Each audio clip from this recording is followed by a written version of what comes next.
Tapos, a good friend of mine, si Manny Garcia. Manny Garcia, kasi di ba Candice Jean Farm, di ba? Yeah, yan yung farm Everybody's asking me, sino si Candice Jean? Anak mo ba yan? So, kaya nga hindi ko na tinanong boss kasi alam ko marami na nagtanong sa iyo. Yes. Candice Jean Candice Jean, anak ni paring Manny yan. Anak ni Sir Manny Garcia. Oo, hindi naman ako original na Candice Jean. Ang original niyan is kapartner niya talaga. Then, naghiwalay sila. Ngayon, nung kami na, katakot-takot na ginawa namin entry name, parang subukan nga tayo ulit si Candice Jean. Ayun, then... Hindi mo na binitawan na. Tapos dito sabi, pare, tigil na naman ako, hiwalay na naman ako. Then sabi ko, pare, diyan tayo nagsimula eh. Buenas eh. So sabi ko, kung okay lang sa'yo, I'll still use that name. Kasi sabi ko, sa part ba, maski anong kunin mong manok ngayon, maski ilan ang kunin mong manok dyan, pwede anytime eh. Diba? Matagal. So yun, sila yung umawat sa akin, tinulungan nila ako to set up some alternative source of income.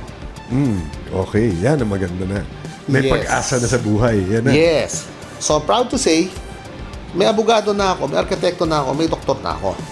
And sandali muna si Charlie, ano yun, yung alternative methods to earn during that time na... Hindi, during that time, of course, paring Manny was PCSO with that time. Okay. So, tinuruan niya ako magbukas ng lotto outlets. Ayun. So, may natulungan niya ako. opportunity. Hanggang ngayon, may ilang lotto outlets pa rin ako. And Don Manolo Lopez ay tinulungan niya ako maging supplier sa Meralco. Ayun. Dahil ang linya ko ay sapatos, ay supply safety shoes for them. Wow, okay, no? Kasi during that time, wala naman akong hinihiling sa kanila eh. Wala naman, kumbaga sa akin, it's purely manok-manok eh. Ang galing, ano? Kaya yung sport natin talaga, Sir Charlie, would you agree with me? Marami nagsasabi, golf ang maganda na pang-build ng network ng kaibigan eh. Hindi eh. Itong sport natin ang pinakamagandang mag-build ng network. If you want to get in touch, simula sa masa hanggang pataas. Manok, sabi ko nga eh. Well, maski saan ka pumunta, di ba? May kaibigan ka. Tama. Ako pupunta ka rito, sandali, meron tayong kaibigan dyan. Palagi may connect eh, no? Yes, tapos Palagi may ganun eh. Ngayon, di ba nabanggit mo yung sa Meralco? Sa Meralco. Oh.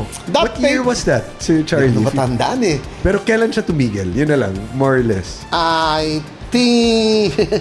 Kasi yan, medyo nagkaroon ng problema sila with GSIS dati, di ba? Yung kay Winston. Parang... Kaya inilipat namin sa Makati Coliseum. Na mapunta sa Makati Coliseum, sabi ko, nawala yung it factor. Oo eh. Di ba? Kasi yun yung Once a year lang yata yun. Yes, yun sobrang... Meralco Day. More solid stories coming only here on Larganao Podcast. Don't forget to follow, like, and subscribe.